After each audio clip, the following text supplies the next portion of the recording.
where to start? Okay, gentlemen, what we're here to talk about, work on, touch, feel, play with today is a Danny built 123 box, painted and signed by Danny himself. This has got HGs in it, and we're here to do some upgrades on it today. Before we go any further, I must stop and we have to address the elephant in the room. Okay. If you're tuning in to think that I'm going to be sitting here bagging on Danny or bagging on this build in any way, just go ahead and stop watching and tune out now.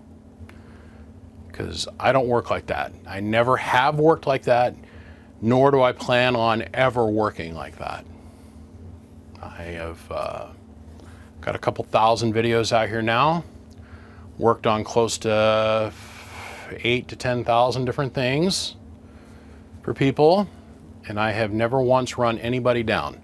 The only person I've ever had a grief or a gripe with was this dude by the name of Smiley, his Smiley CB shop, and that was because he was building AC boxes that were so dangerous that it killed somebody.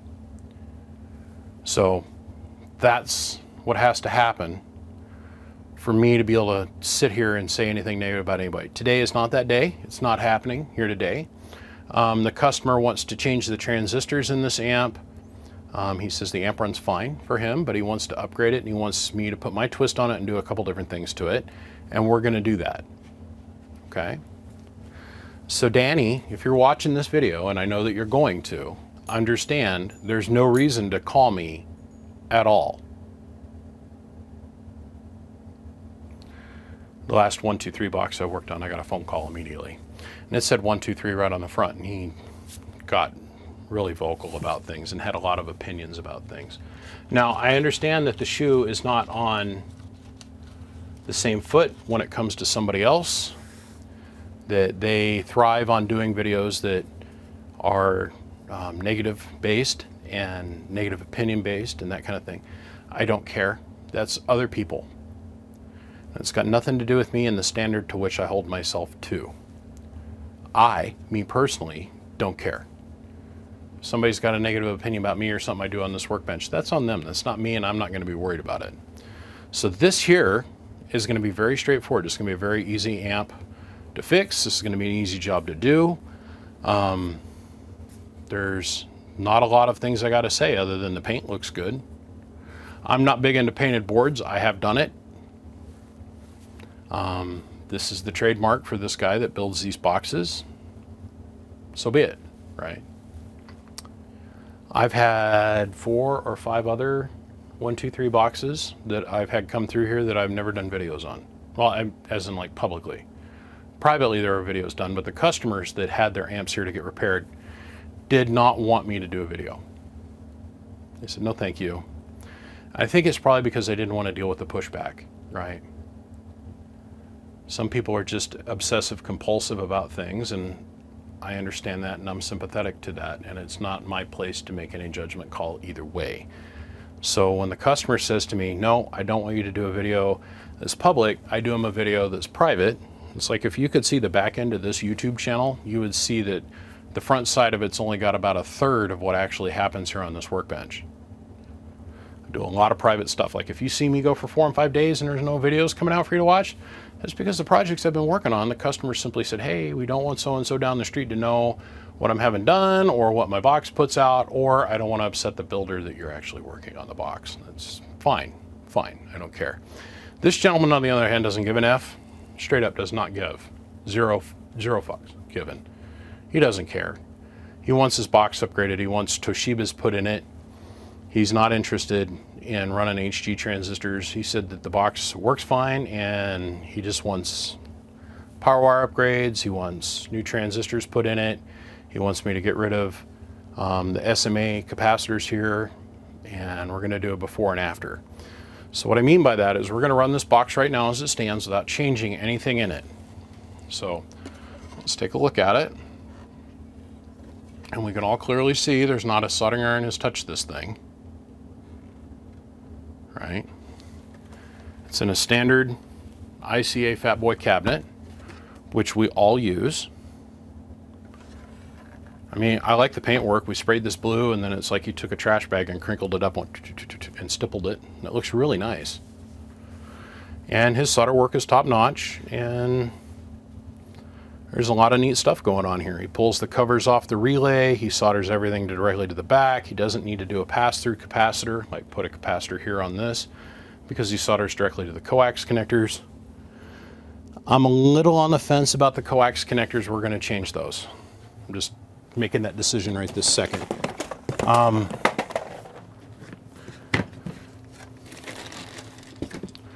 I personally feel that these Amphenol ones that aren't held together by press magic, that are all silver plated and gold center pins, have a tendency to last a little bit longer than these.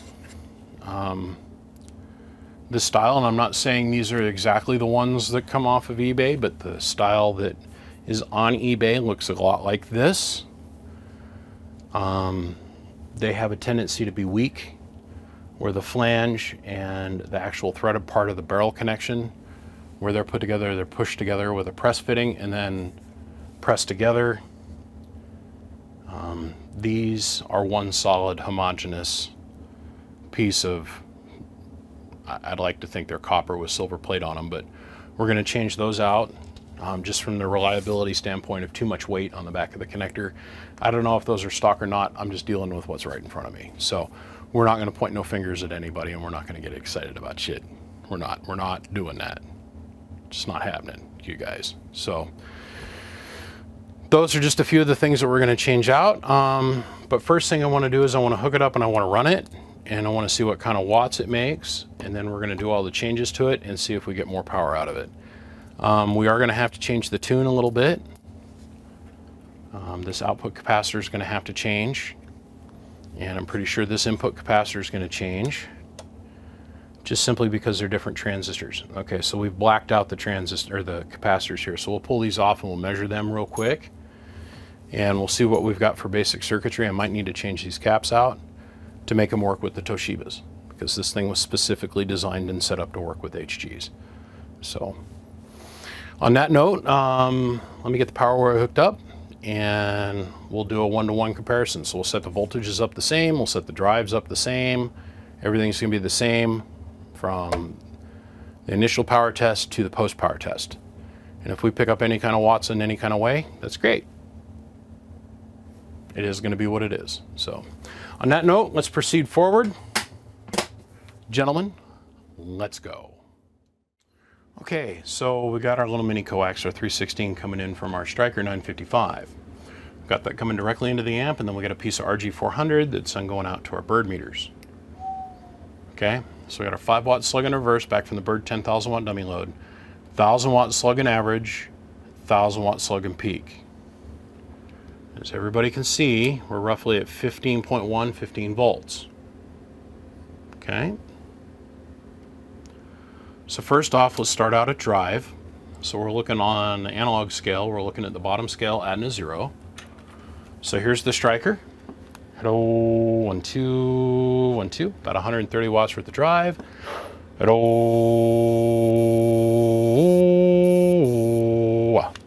50 to 59 bird. Let's go up here. And we're going to look at these two meters. This is our input Schwer meter on the front of our Striker. This is a 5 watt slug in reverse. And there's 18.5 feet of coax that's going from here, nulled out, non-reactive. So when I say nulled out, it's not reactive. You have an integer that happens at like 3¼ feet, another one at 6½ feet, and then another one again at 18 feet. You'd think it'd show up again at 12, it does not. At least not with the Teflon-based coax. So there's a 1 foot jumper from here to here, and then 18 feet down to the amplifier.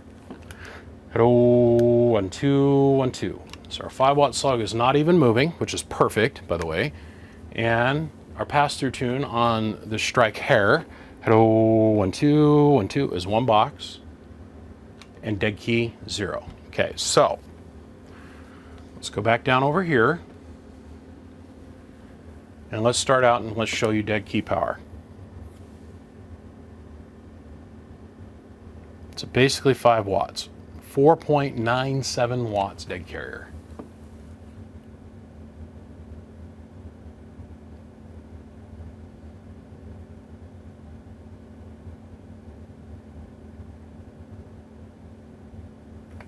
$4.999, so 5 watts.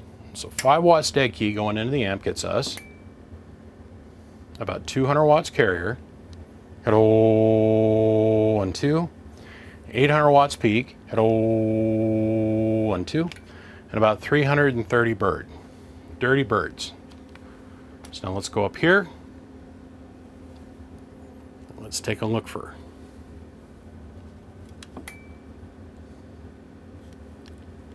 Showing 3 bars on the striker. Hello. Going up to about 1.25 watts coming back. So 150, 140 watts going in. Hello. 1, 2, 1, 2. And about a 1.4 to 1.5 here on the front of the striker. Now the striker is not the definitive form of measurement that everybody likes to think it is. It is not. Schnot. It is schnot. Simply is not. That striker we've shown in many videos is a little bit flaky on the best days. So our amp draw is 51 amps and about 14.9 volts. That is our baseline. That is our baseline. So let's go ahead and let's play with some things. Let's change the transistors out, number 1. And the customer says, if I want to change anything in here, please feel free. Just do whatever I want, do my thing. I said, okay. So we're going to throw the kitchen sink at this just a little bit. We're just going to add a couple parts, change out a few parts. I do have my transformers sitting over here on the workbench, but I don't think we're going to go that far.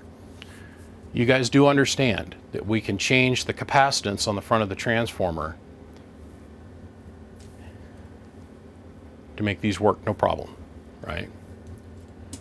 These are 1,000 picofarad SMAs that are in here.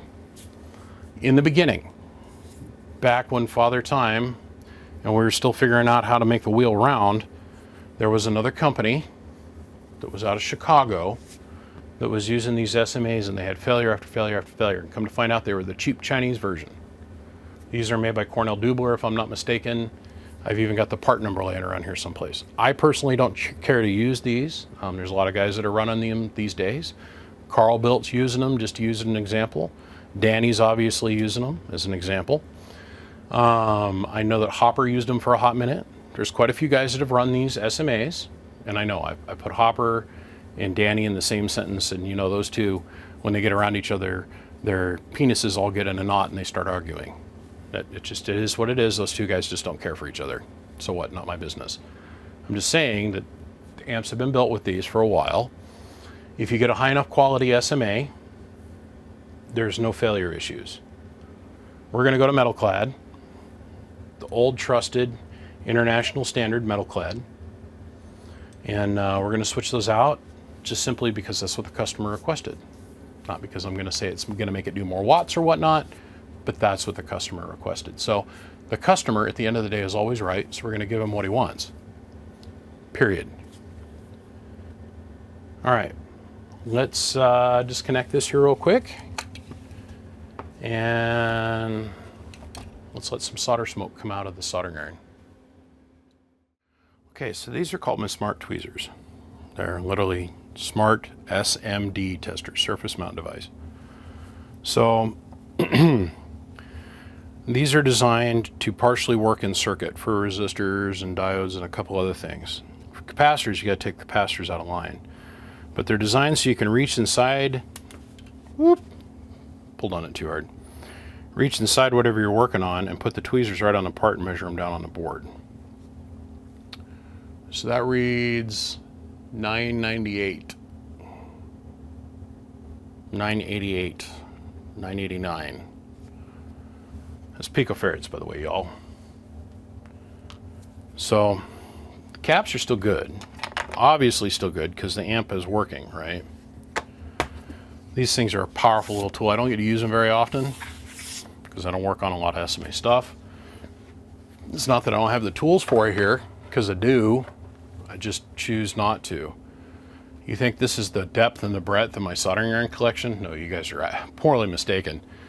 I keep the general purpose hot air iron here, but I have very small Weller hot tweezers all the way up to the SMA lift.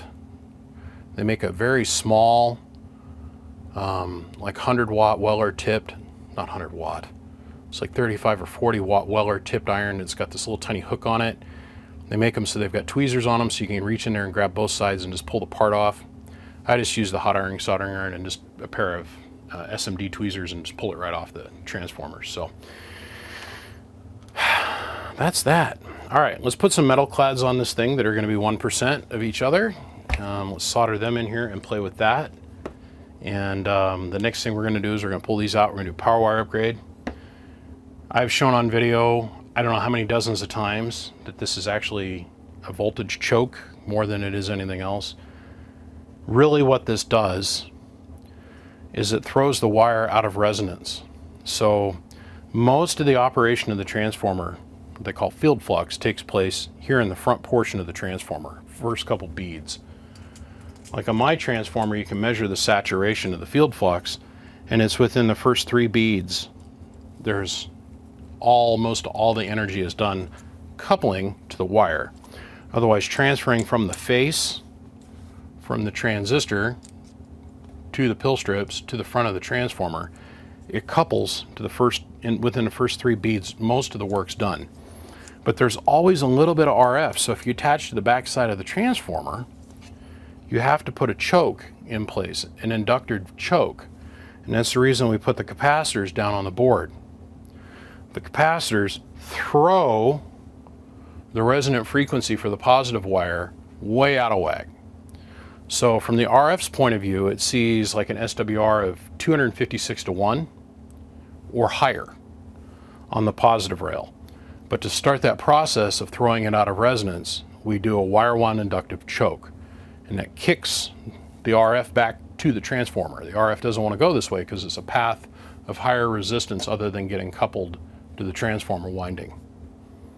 But we're going to upgrade these because this has been a known problem. We've shown it on video with the FLIR over and over and over again. You put the amplifier into heavy operation, the wire that's inside of this Teflon gets really hot.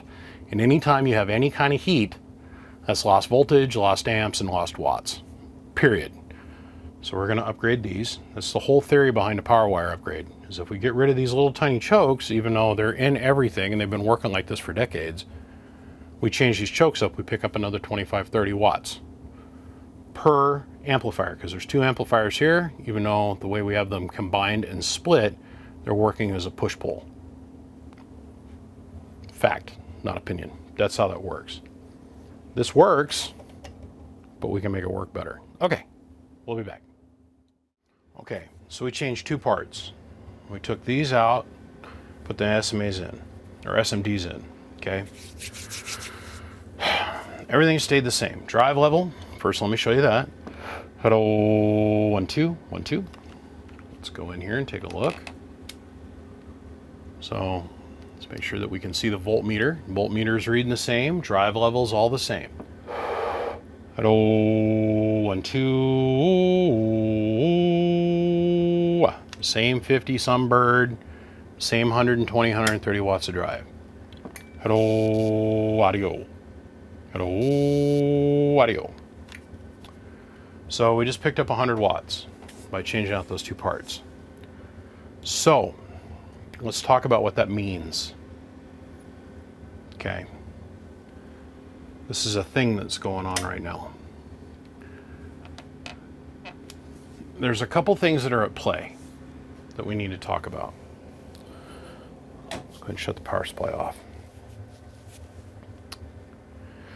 By going from this capacitor to this capacitor, we've increased the surface area, the frontal area of the transformer. Hold on, I gotta change batteries. I'm telling you, I finally broke down and I bought new batteries here last month. Because the batteries that run this 4K Sony FX8, or no, pardon me, this is the FX6 that I'm on now. I use this big brick 18650s. I finally bought brand new batteries here. I've had this same camera now for like 5-6 years, and the batteries I bought with that camera this camera when I bought it finally died, and these things have lasted for like 2 weeks. Okay, so it wasn't the changing of the parts, because the parts are the same value. What it affected was something else in the circuit. Now, you can believe me or not believe me, that's entirely up to whoever's watching this video, okay? There is modeling software that I have, and there's modeling software that Sharky has that allows us to be able to accurately predict the total number of surfaced areas inside of an amplifier. Sharky demonstrated us the use of this when he did a video explaining exactly what this capacitor does and how it affects the circuit. Adding capacitance makes the circuit think that the transformer is longer or has more surface area to it, and we're talking about this front surface area of the transformer. Taking capacitance away makes it, in essence, makes the circuit think that the transformer is shorter or has less surface area to the front end of the transformer. Now that you've been armed with that knowledge, even though that knowledge has been out there running around for decades, it's also very clearly stated in the Motorola RF Engineering Hand Guide, volume number 2, and I could almost quote you the section, but I don't think anybody cares. It's volume number 2, not number 1 or number 3, which I have all 3 and I've read all 3. This here is our Bible. Okay? This is basically the source of all of our knowledge is in this book. It is the most dry reading that you'll ever have. Some of this is circuit design theory, and other parts of it, like here, what I was just scrolling by here just a second ago,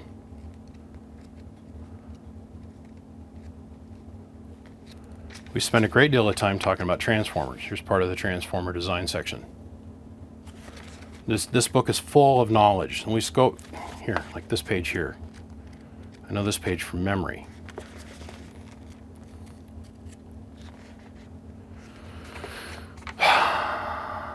We talk about windings, wire size, and how that all affects everything. Also, a more condensed version of this is in most of the pre-2010 ARRL handbooks. Okay. This circuit is where we're talking about how to do coupling and decoupling with, for like 2 meter, 70 centimeter, and on up into the gigahertz frequencies. How instead of your transformer, it being on a ferrite bead and a wire, we can actually do cut traces. And this is dual layer wrapped transformer. So you'll take a core, a very small core, smaller than a pencil, and you'll have your ground and then your conductor actually on the core, and how you can have the two coupled together. Of course, you got to understand how to read a Smith chart too, which is the scariest thing in radio, apparently, according to some guys. Here, this whole section is about internal transistor construction, moving into the HF realm. And then down here, they're giving you a breakdown on how to actually read a data sheet. This is our Bible, right? The section I just showed you on transformers, they spend 4 pages talking about total surface frontal area of transformers. Okay.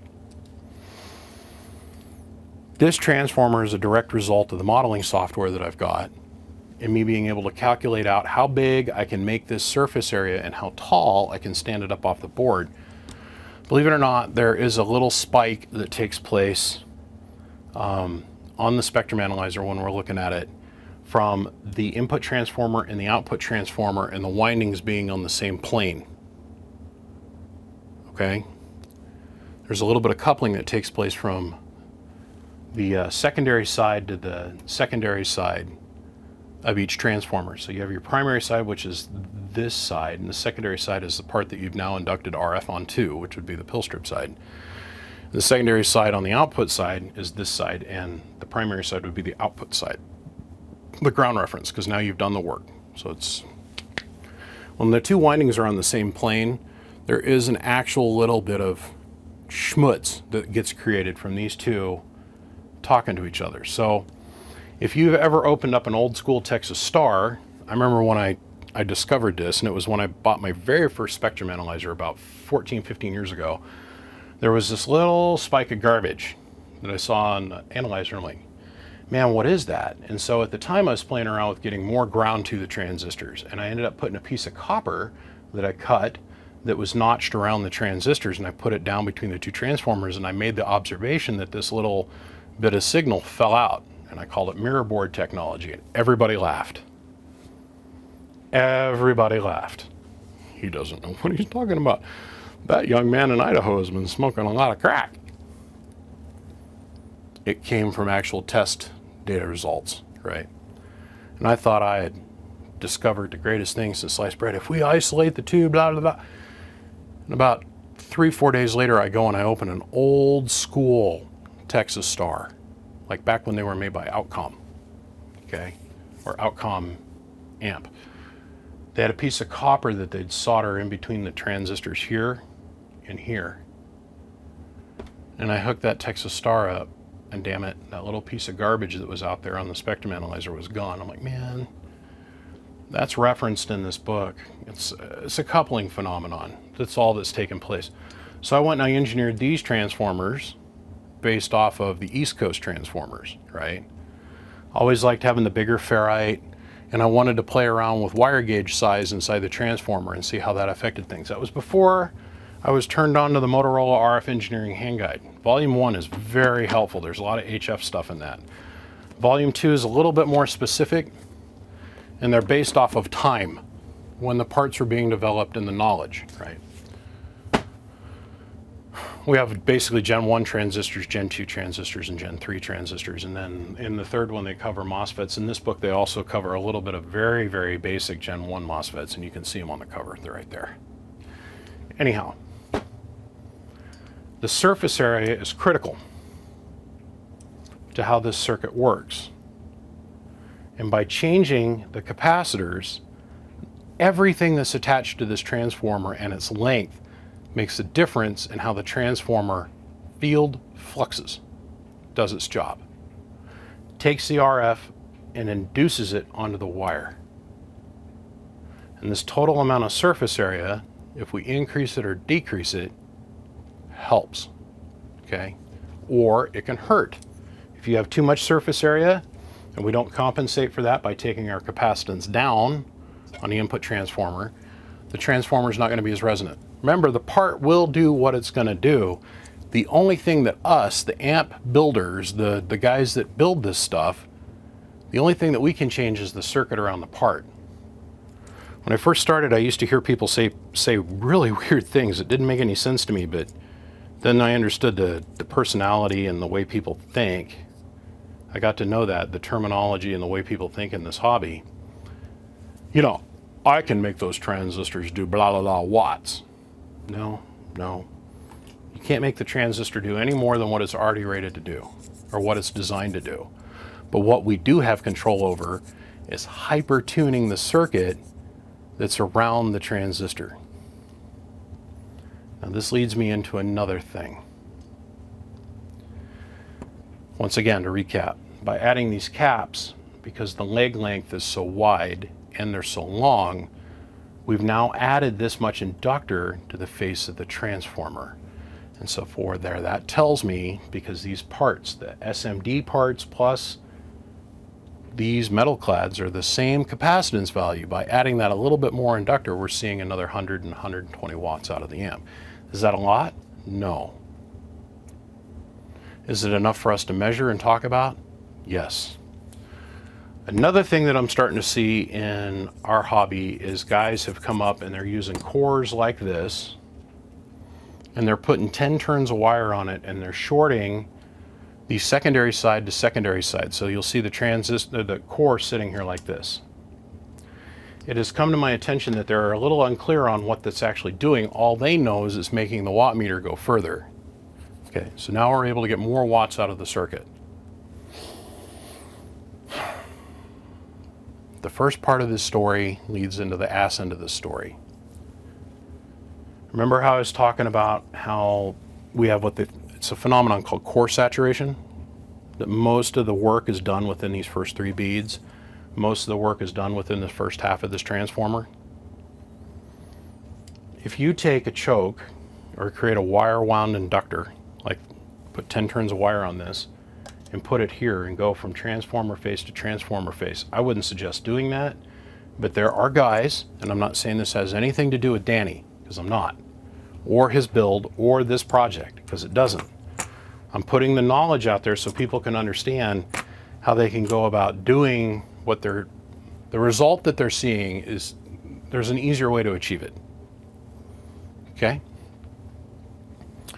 The wire length that comes off the face of the transformer and then goes up and wraps around the ferrite, within 1 or 2 turns, on the second wrap around this, you're already 56 dB down. So whatever your input signal is, you've already got 56 dBs worth of attenuation within 2 turns around the transformer. That length of wire that's going to the transformer around the ferrite adds to the total surface area of the transformer. The light bulb should click on for most amp builders at this point. A million years ago, did an experiment.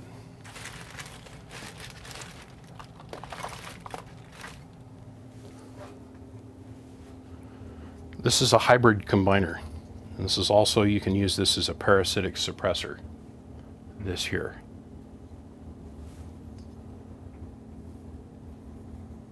But this is designed to attach to the front of each transformer for a FET. But this is a good representation. The easier way to do this is something that the Dave Made camp and our buddy Chris down there in Alabama, those guys already cooked up. This winding on top with the wire attached to it, you can achieve the same thing by having a little piece of phenolic that comes back to the transformer, the top of the transformer, and then put your SMA back here. It'll have the exact same effect on the circuit. Your other option is to change your front plate and make it so it's a little bit taller. And then your third and final option, which is usually the most obvious one, is you can change your capacitance value.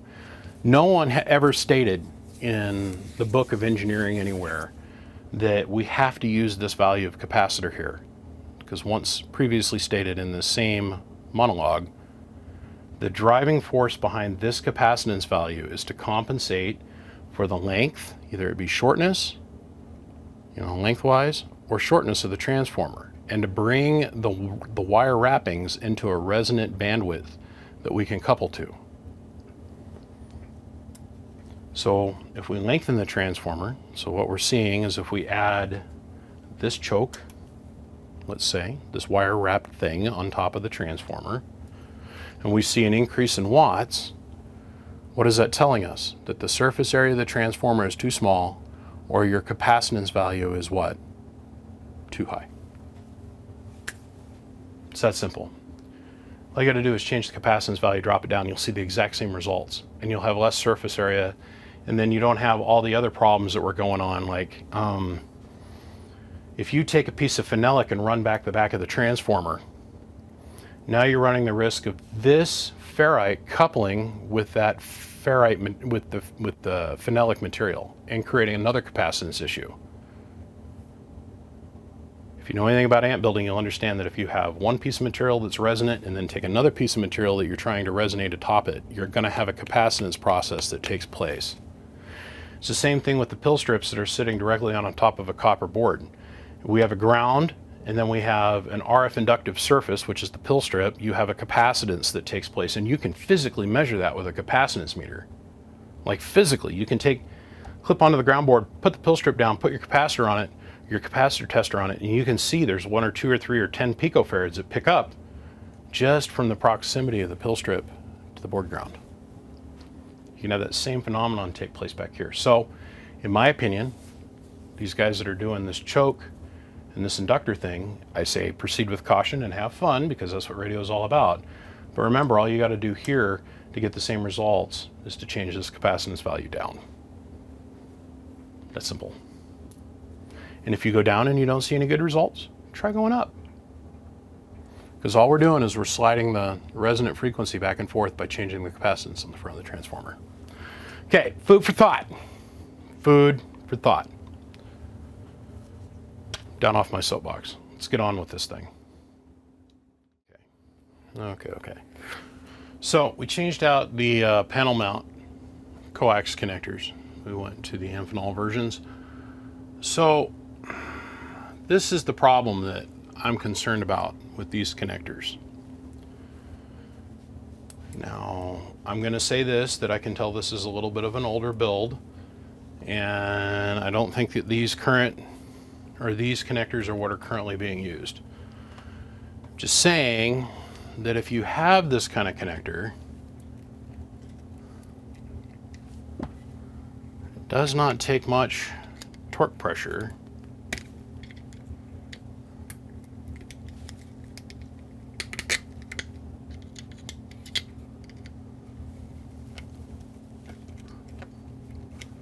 get it to quit slipping in the vise.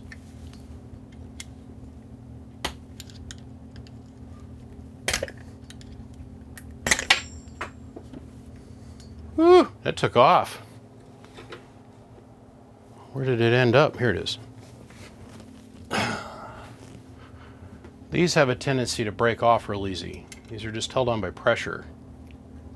So a machine just comes along and stamps this journal down in there, and then it gets plated. Because they're a two-piece unit, these things can fail. So if you had your coax connector attached to the back of this, or your line section, all it takes is you driving over a bump and your connector just goes bloop, falls out. Okay. I mean, they come right apart. It's not a big thing to break these. Now, what I have seen some guys do in the past to reinforce these is they'll put a little bit of solder. So they'll take the connector and they'll put it in here, and then they'll solder around this flange edge. And that solder gives it a little bit more support. But my opinion is these are like $1.25. These are cheap, right? Or I think if you buy these in bulk, these here, they're like $1.30, $2. They're not expensive. We're not talking about breaking the bank. But the construction material is completely different. And these are a one-piece cast piece of metal. They're cast, and then they come along with a punch down machine and they punch the center core in the center of these, and then they put the actual journal pin in there. These are made with Teflon. These are made with white nylon.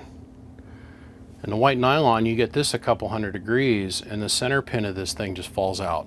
It'll just fall right out. I had a lot of problems with this style of connector on the Texas Stars.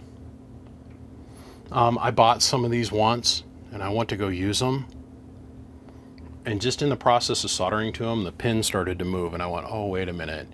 And then I ended up having failures because I was using them on one of my own amps, right? So that's the only reason I knew to keep an eye out for them. And when I see this machined edge here on the coax connector, you see this machined space here? So it tells me these are punch assembled. These are really cheap. I think if you buy them in enough bulk, you can get the cost down to like 45 cents or something. But not that there was a problem, because obviously I had to torque on that a little bit to get that to come apart. There was not a problem with this box. I'm just trying to look into the future for the customer, right? And once again, I'm not trying to attack anybody or saying anything was done inappropriately, because it was not. That was not the case. I'm just looking at it going, I want to change that out for my customer. That's all. That's it. That's all. There's nothing more to it. We're not going to be any more melodramatic than that. So don't anybody be taking this any other way other than I wanted to change out the connectors with something that I know, me personally, is a little bit more reliable. Who knows? Maybe there's somebody out there that's had a lot of success with these connectors and they're willing to come up here and go, I've never had a problem. And I look at them and I go, well, I did. And if I had a problem with it, I know that one of my customers or somebody I know might. And if this helps one person, we're going to consider that a win, right? One day at a time, we're all in this battle together. Okay, so did a small power wire upgrade. We went from, what was this?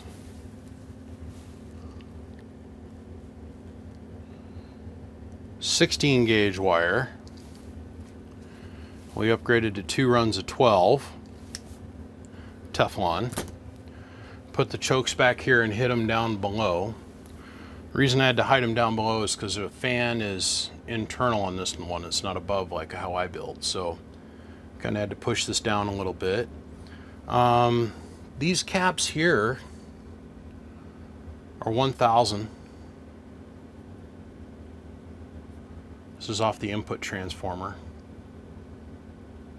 And just in case you guys don't know, with a tiny little bit of carb cleaner on a paper towel, Sharpie wipes right off, by the way, just so you know.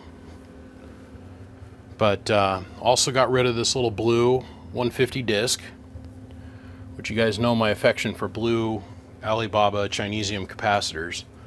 Yes, they are a little bit cheaper, like significantly cheaper, but I don't trust them. So went ahead and I put a 500 volt, or pardon me, 1000 volt 150 metal clad capacitor on the output tune, and just to run around things again. As we can see, we're on our 15 volts again. Radio's on the same frequency, 111111111. Yeah, same amount of volts, same amount of SWR. Here's our drive. Hello, 1111. Hello. We're under 50 watts bird. Hello. Now we're getting 1,000 peak out of it, so 200 watts, give or take. Hello. So just by changing these two caps and adding the more surface area to the transformer, we picked up another 120 watts. And by doing a power wire upgrade and changing the input value, now we're at over 1,000. So we picked up 200 watts. Now, this is the important bit. I want to unplug the amplifier. There once was a video made where somebody had an amp that was built by somebody else, and they had it on their workbench, and they made a big stink about one thing. It was that the 316 mini coax wasn't wrapped on the input or the output splitters. And what I mean by that is this piece of coax here wasn't wrapped around the solder joint on the front of the combiner. So let's go in here and let's heat this up real quick, because I got to change this cap out. I got to get our input down flat. And this one wasn't wrapped either. Look, I'm not going to drag up the drama. Like I said, we're not going to sit here and we're not going to talk shit about anybody. That's not the way we roll. But at the end of the day, that little piece of mini coax wasn't wrapped around. Even though I do believe the statement was made multiple times in that video that I wrap everything. This is just laid on there and soldered down. So, all right, let's pull this cap out. We got to change its value a little bit because we did change these, but then the input SWR was a little bit high. So we'll go ahead and we're going to change this cap. Probably have to knock it down in capacitance a little bit, and we're going to get our input scores nice and low. I get to reshoot this whole segment again because I forgot to turn on a microphone. God, it is time to call it a night. Okay, so what you are going to miss is getting to watch me blow this out and clean the filter guard out. I am going to point this out to anybody that's ever watching. If you've got these kind of fan guards on your amp, you want to be very aware of dust. Okay, it does, yes, help keep the amplifier cleaner on the inside. There's not any dust on any of the parts on the inside. The problem is that if there is a bunch of dust on this guard, the more dust on the guard, the less air can go through the fan. That's why I've kind of leaned away from these. That, and it's very easy to break these fan guards. You just push on them and the little plastic will just snap. Okay? So if your guard starts to get full of dust, blow it out and then wash it with some warm soapy water, rinse it thoroughly, let air dry, and then put back in here. Okay? So we're going to reshoot this thing. Exact same as what we had going on before. First, let's turn the amp off. Let me show you drive. 1, 1, 1, 1. 14 or 4.4444 watts.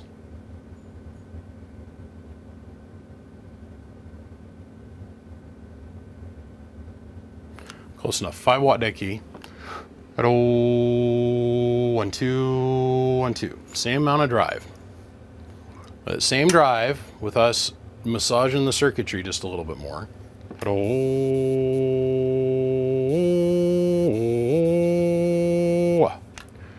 500 plus bird, like 501-ish to over 1,000 plus peak watts. What I think is interesting is this. We are pulling about 10 more amps.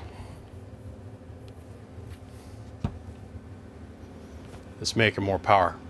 I also want to point out that we could have gotten the exact same amount of watts out of the HG transistors as what we're getting out of these Toshibas that are in here.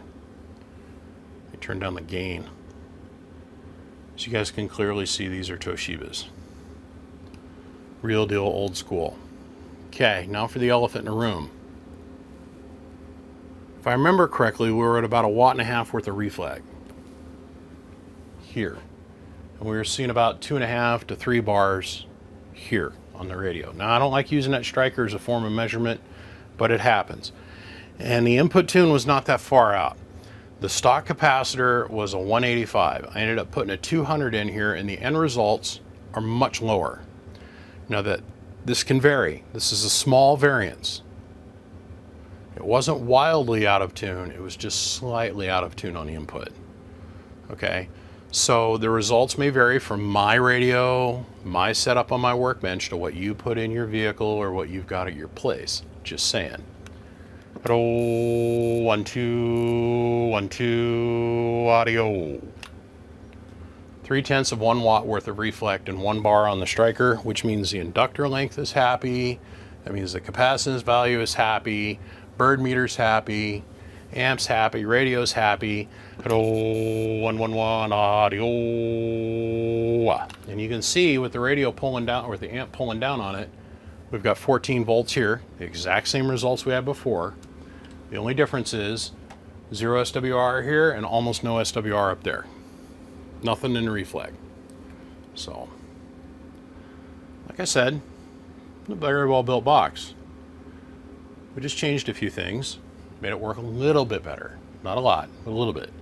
Hello, 1, 1, hello. And that needle is going well off past the 1,000 mark tick on this thing. Hello, audio.